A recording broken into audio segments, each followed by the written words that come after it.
Hey there, I am back with another deck review. Today I'm going to be looking at the Squared Faro deck from Will Rita and PlayingCardDecks.com. Now, PlayingCardDecks have produced a number of different unique modern designs you can get on their various Kickstarters and on their website.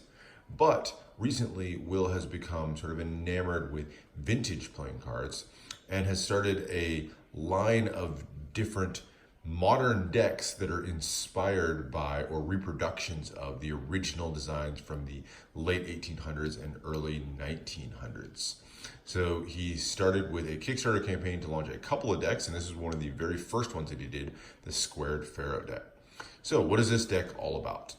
Well, it is based on a design from the late 1800s, produced up through 1900 by the Russell and Morgan Company.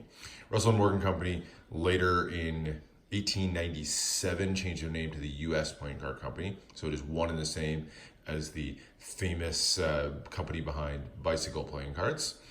But back then they were the Russell and Morgan Company. They produced some various designs, but this particular one, the Faro deck, was produced for Faro games in casinos. Faro was an incredibly popular game up through about World War II. And was just a very simple game that was played in casinos. It was apparently really easy to cheat in the game, which is part of the reason that it fell out of favor. But these cards here were produced specifically for that game. So let's take a look at the deck and find out what it's all about. So we'll start here with the Tuck case. This is a faithful reproduction of the original Tuck case.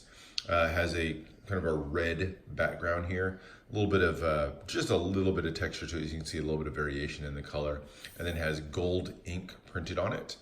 It says U.S. Playing Cards, and then the Russell and Morgan Company, Cincinnati, on that kind of scroll work, and you can see all the leaf work going all the way through. And then the center features the classic Ace of Spades from Russell and Morgan Cards, has the large spade pip, and then Lady Liberty standing there in the center. I'll see really quickly just from the Tuck seal here at the bottom that is printed sort of backwards and upside down from what you'd be typically used to with a deck of cards today. So we'd usually be used to the design being printed on the other side and kind of in reverse orientation, but this is true to how cards were printed back then. So opens here from the bottom. There's no other printing around the sides and back, so it's just that plain red. And then over here, you have just your ad copy. So it mentions U.S. Playing Card Company, who printed the deck.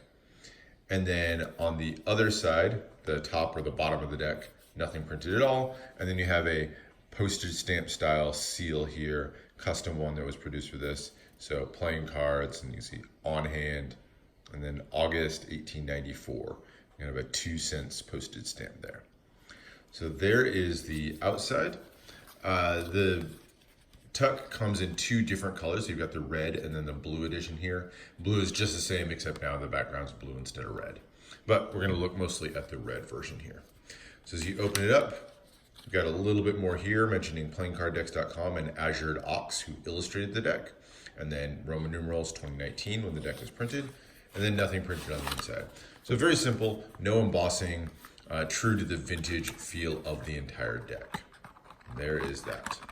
So as we jump into the cards themselves, now this right here, starting with the back, is a completely digitally hand-painted or digitally painted reproduction of the deck. So it is a true to form copy of the entire design. They got kind of source material, looking at different places online, and created every single card within this. So starting with the backs, it's a really simple design. It's just a red speckled with white all the way through. That kind of creates this random little pattern of just dots and speckles all the way through, almost like it was sort of splashed with paint or something like that. Not much to it at all. There is no border at all on it, and it is a one-way design. So I did check, and you know the design here is not a completely symmetrical design. There you go. That is the back of the cards. Very simple, and again, true to the original. They did add 2 jokers, so these were not in the original deck. But PlayingCardDecks.com did add 2 jokers, which are sort of inspired by some of the original ones that you would find from the Russell and Morgan Company. There's Joker across the top, they're identical, and they both feature sort of a bear wearing a top hat and riding a penny farthing. A little bit of an interesting vintage look there. The only difference between the two is that one of them has the club card sitting there. I suppose you could do a club reveal or something at the bottom. So there are your two jokers. You also get a couple of extra cards. Again, these were not included in the original deck, but it does include a double backer and a duplicate ace of spades. Or not a duplicate ace of spades, but a single spade pip, so kind of a simplified version of the ace of spades there. So two extra cards that come with this one. Now looking at the cards themselves, and again, these are going to be fully reproduced from the originals. So here is the ace of spades.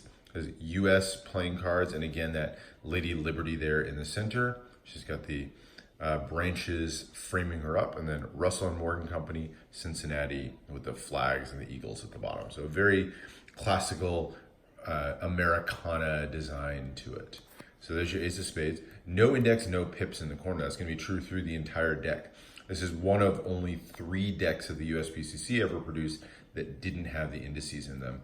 And that was sort of common for the Wild West era cards and ones that were used for the game of Faro. So there's the ace of spades. All of your number cards are going to feature these sort of bulky, blocky pips, but of course no indices in the corner. Again, true reproductions there. So there's your very, very simple spade number cards. And then as you get to the court cards, so these are going to be ones that are inspired by some of the woodblock designs. You'll see these sort of bizarre, twisted style court cards on a lot of vintage decks from the era. These are based off of the original 1500s design of the court cards and sort of an evolution of them. So there are your 3 court cards. You know, definitely recognizable. You can tell the 3 different courts. You can see the elements that are still used in modern courts today, but definitely a very twisted, weird version of them. It is a one-way court card, so it is kind of a full length. So you'll see it goes all the way down to the feet here on all 3 of them. So there are your spade courts, and then you get into the diamonds, more of the same, a little bit of almost a rounded edge, a little bit of a hand-done feel to the diamonds there. They're not quite as crisp as you might find in other more modern decks. And then there are your diamond courts, kind of more of the same. Very, very interesting, almost, I don't know, Picasso-inspired, I guess is maybe how I would describe it, with that sort of weird design to them. And there's your club courts, and then all 3 your clubs. And then your hearts and the rest of the heart courts. You can see how blocky those are on this one. So that is it. Handling these, they're going to handle really, really well. They fan nicely. They cut beautifully. They look really nice in fans with that borderless design. Those always look nicer in fans. You know, it's a USPCC printed deck, so it's a modern USPCC deck. It's going to handle really nicely, just like we've all kind of come to know and love with those decks. The blue deck looks very similar. I'll just do a really quick look of the back of the cards, because that's really the only difference between this deck and the others. But it's the same, except now you get a blue back instead of red. So what do we think of the deck? It is a hard deck to find a use for in modern times, honestly. You know, it'd be hard to use for Magic or gameplay just because we're used to having those indices in the corner. It makes it hard for most games that you're going to play, unless you want to play a game of Faro, I suppose. You know, it handles really nicely, so you could absolutely use this for cardistry. I'm sure you could use this for certain magic tricks, but again, without those indices, it's going to be hard for certain ones. So that leaves it with an art deck. And I think that was just really the original intention of this, which is something to kind of look at and be inspired by the early design of playing cards. I think it really does a great job of that. Now, there are a bunch of other vintage decks that Will Rita went after. I'll be looking at some of those in future videos as well. But hope you enjoyed this one of these squared Faro playing cards. Let me know if there's other deck reviews that you want to see, questions that you have, and make sure to subscribe for more deck reviews and unboxings. And with that, I will see you for the next one.